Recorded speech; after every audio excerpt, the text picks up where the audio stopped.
the name of God, Father, Son, and Holy Spirit. Amen. Please be seated.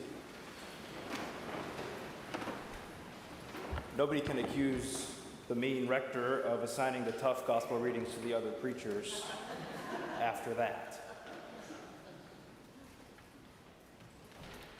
There's a lot going on in our gospel reading for today, and if you were like me, you just heard that reading and aren't really quite sure what to make of it at all.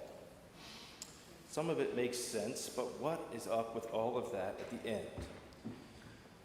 Before more fully wading into the waters of this parable, I want to jump to the conclusion and look towards that end first.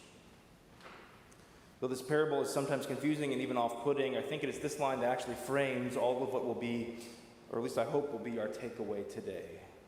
Jesus says, "Whoever is faithful in very little is also faithful in much. And whoever is dishonest in a very little is dishonest also in much."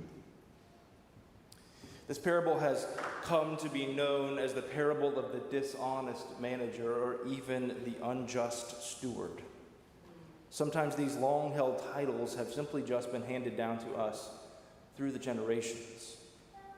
They need to be questioned a bit, but sometimes they work. We'll see. Perhaps by the end, I'll offer a new name, and perhaps you'll have one too. I'd love to hear it. It seems that a rich man has hired a manager to take care of his property and to watch over what he was owed. The manager has squandered the property and not done a very good job of much of anything except for making his own profit at the expense of others and through dishonest means. Evidently, he has done so poorly that rumors were starting to spread, and that's got back to the rich man, who comes to the manager seeking an explanation. Keenly aware of his own limitations, or at least his lack of desire to do physical labor and to beg, the manager sets about devising a plan that he hopes, at the very least, will be beneficial to him when the time comes to be fired. A sort of quid pro quo. His plan is that he will go to the folks who owe his master and reduce the amount that they owe, trying to build up goodwill. To this point, the parable tracks well, but then we get to that place where we hear that the master commends his manager for his shrewdness, for being wise and acting with prudence, which seems at best confusing.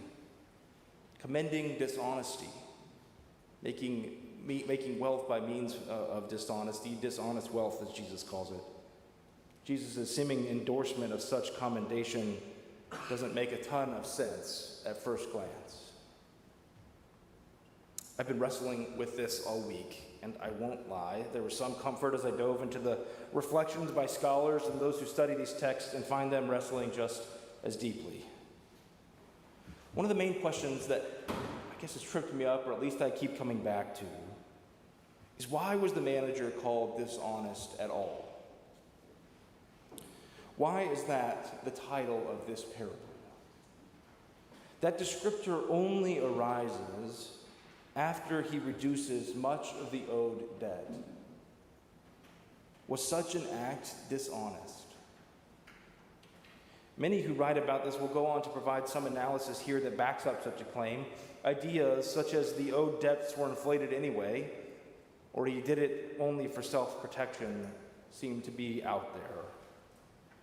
But I wonder if whatever has happened in the past for the manager to be called to task by his boss is what was so dishonest. Because I actually think, and maybe this is something of a hot take, I actually think that the so-called dishonest manager has perhaps now, in the parable we just heard, finally acted honestly for the first time. As the parable goes on, Jesus continues with this line after the manager has just been commended for his shrewdness. For the children of this age are more shrewd in dealing with their own generation than are the children of light. In the interest of full disclosure, that line and the next one about eternal homes have always tripped me up. I've never really been sure of what to make behind some of those phrases. I'm not sure I feel more clear today than before, but in reframing the parable as I have above, I think they become at least a touch easier. That is, if we begin to see the manager's forgiveness of debts as not his dishonesty, but rather his first, or at least his first known act of honest management, all of a sudden his description as shrewd clicks a bit. Perhaps it is the manager that understands most fully that children of this age are more shrewd in dealing with their own generation than are children of light. Perhaps it is this now honest manager who is most willing to see and to acknowledge the power of something outside of him, in this case money, to change him, and then to repair the effects of that change when needed. In the end, I think this is why he is commended. He understands himself to be a child of this age, dealing with other children of this age, and actually he's done so pretty well. He has behaved as his world does, puffing up debts, trying to get ahead by any means necessary, squandering someone else's property for his own gain, and he's pretty good at it. But perhaps he has always known just how dishonest that work has been. Perhaps he has come to see just what kind of control the children of this age have had on his life, and now he is working toward amends, toward forgiveness and repair, toward living more fully into the possibility of being a child of light. In other words, it seems to me that what the manager is discovering is the power of something very little to change, alter, distort, influence, and to become something bigger and greater. Whoever is faithful in very little is faithful also in much. And whoever is dishonest in very little is also dishonest in much. It seems to me that he has just learned this in a new way. Now, this parable is very clearly, in fact, about money, which I know is one of your favorite topics to hear about from the pulpit. But buckle up, Luke is taking us through these for the next couple of weeks. This parable is clearly about money. And yet, as Jesus often does with his lessons about this topic, we hear not an outright condemnation of money itself. Rather, what we hear is an invitation to consider what voices we follow, what forces known and unknown shape our lives, what ideas recalibrate our priorities, what ideals we place above others. How are even our core commitments, the things that we believe in most fully, how are they even altered or changed or distorted by what we see and hear in this world? Jesus is at his clearest and is most easily understood when he tells us today that it is even the smallest suggestions, even the quietest voices, even the seemingly most innocuous ideas that pull us off course, that have the power to change us, just as this manager was changed. You see, even the very little and small can change everything. Whoever is faithful in very little is also faithful in much. And whoever is dishonest in very little is dishonest also in much. So today I think I will be so bold as to rename a parable. Here's mine.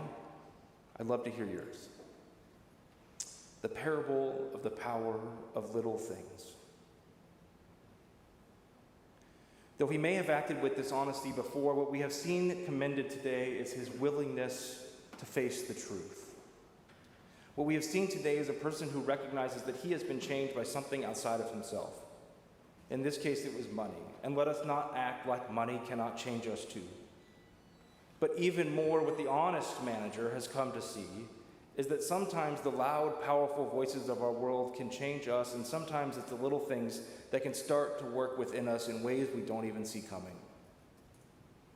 Though sometimes a parable like this feels a little disconnected from our lives today, I think this one, at least the one about the power of little things, has everything to do with how we go about our days.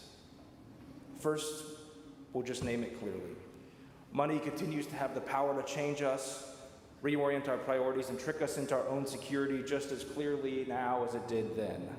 It causes us to be self-oriented, to seek more and to get more at all costs, and to hold on tighter. Let us not be tricked by this power away from our love of God made known in generosity toward neighbor.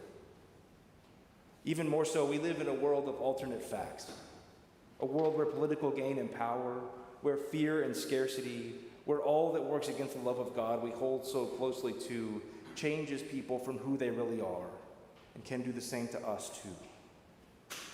The next couple of weeks, as Jesus talks more and more about money, we are being invited to notice what voices we listen to, what shapes who we are, what controls our priorities, what provides the orientation for the course we walk. As we do so, we are asked to always reset our course Godward, to recalibrate back to the one who made us, to let love be our guiding light. And so let us remember the invitation from Jesus today, even and especially among all that seems big and overwhelming and fearful in our lives. Be faithful in little. In fact, he says, be faithful in very little. For just as we can be pulled off course by the loudest, strongest forces of our day, it is even the smallest ones that can so too cause us to be changed. And let us have the courage, though, to believe in the small over the big, the quiet over the powerful, the simple over the complex. Sometimes it is just this kind of faith, small, quiet, simple, that can change everything. A friend who hasn't forgotten about us, a loved one who just checks in, a stranger who notices that we might need an extra hand. Let us be a people who believe in the power of very little to change everything. In the end, I think that's what the manager learned today, and that is what we have set before us to hear. The paradox of it all is that the seemingly very little faith that each of us might bring to bear each day, and sometimes indeed is all that we have to bring, all that we have to give, well, that is enough. In fact, that is the only thing that can change everything. It is the simple, quiet, small ways that we have the courage to believe in hope, to believe in grace, to believe in forgiveness, to believe in love, enacted and made known through us in ways known and unknown, seen and unseen. It is only this that can heal this hurting world. It is only this that can show the love of God promised for all, a kind of love that all too many need to know of. Let us be a people who believe in the power of little things, who have a little faith. As we trust and know and believe through a faith such as this, we are also being faithful in much more, in so much more. And through a faith such as this and through a faith such as ours, our God works and changes and restores and loves. And we come to see that our little faith, rooted in God's love and hope and mercy, is more than enough. It has the power to do much more than we can know or to imagine. Let us be faithful in little, in very little, for in so doing and by the grace of God, we will be faithful in much, indeed very much. Thanks be to God.